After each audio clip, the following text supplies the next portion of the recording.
Sobrang puti naman ang asawa ko. Ayan. Mabaho ba hininga ko? Okay.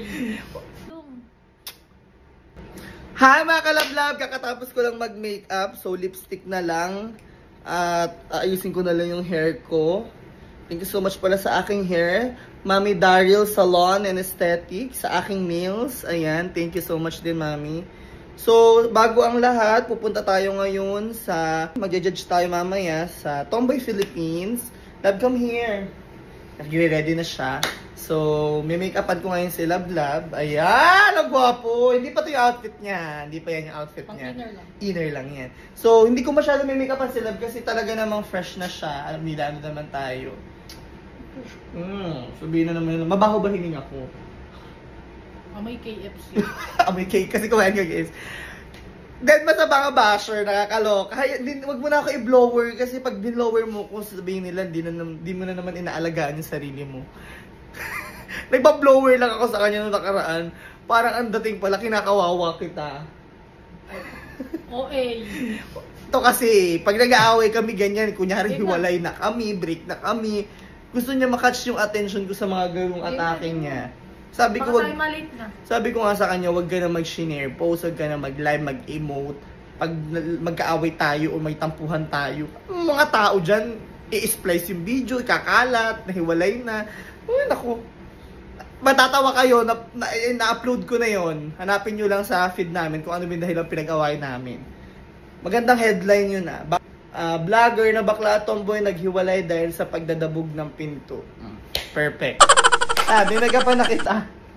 Bago ang lahat, ay i-share ko to sa inyong sponge ko na napakaganda. Kung paano kaganda mag-blend. Hindi absorb yung foundation mo. Talaga mabiblend mo na maganda. And look at the foundation.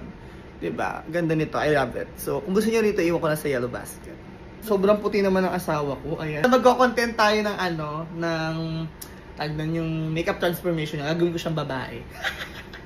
Gagawin ang babae. So, as of now, lagyan ko lang siya lablab ng primer. Ito, may peglat ako dito guys. Yan. Na-aksidente ako ng motor. Dahil kina-aksidente ng motor. Katangahan. Para naman moistured yung skin mo. Wow, pakita mo naman, nagbablog ka din. I-support nyo tong asawa kong to. Baby ko. Sorry. Actually guys, ako nagpumilit sa kanyang mag-content. Yan. Ako nag-encourage sa kanya maggawa ng sarili niyang content, magsariling affiliate siya.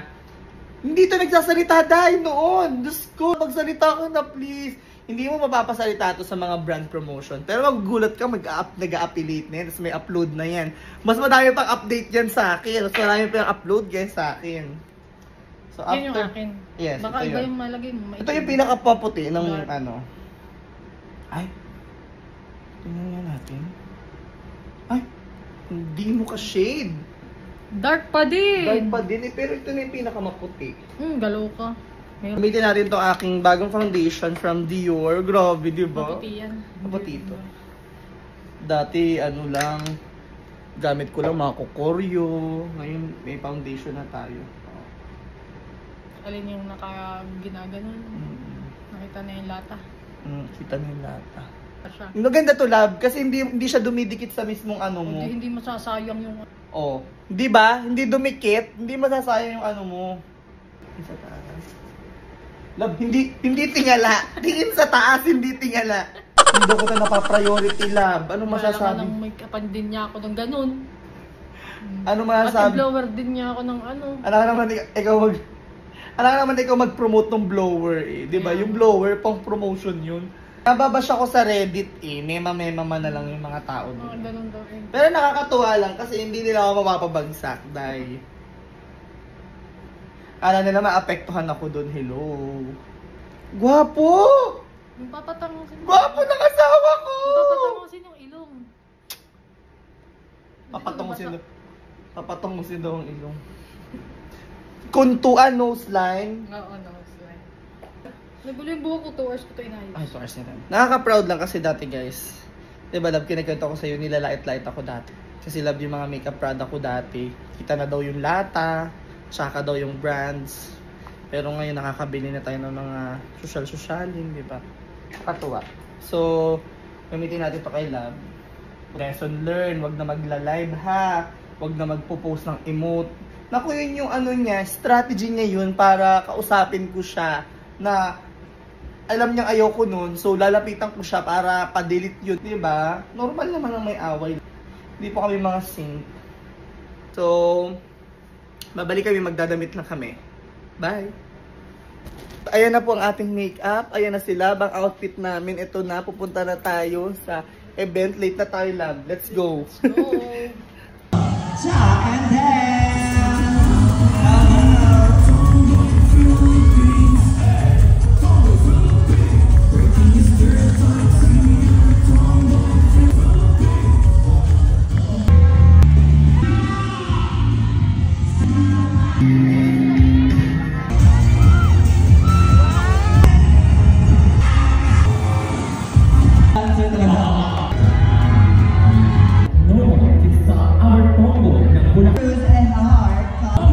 automatic na po sa feeling ko. Walang tuwan yung mga online goal.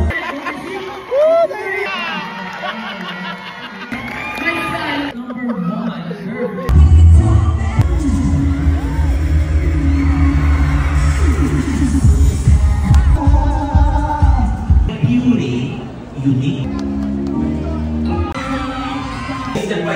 Pagbibigay sana ako pa yun, no? Kay Kaso naka-check eh. Gcash na lang. pag daw na-encash mo, okay na yun. Bye na. Bye. Bye, Nay. Gracias, Ina. Ayan. Huwag ka kasi magaan. Hindi ako galing. Wala na ako boss.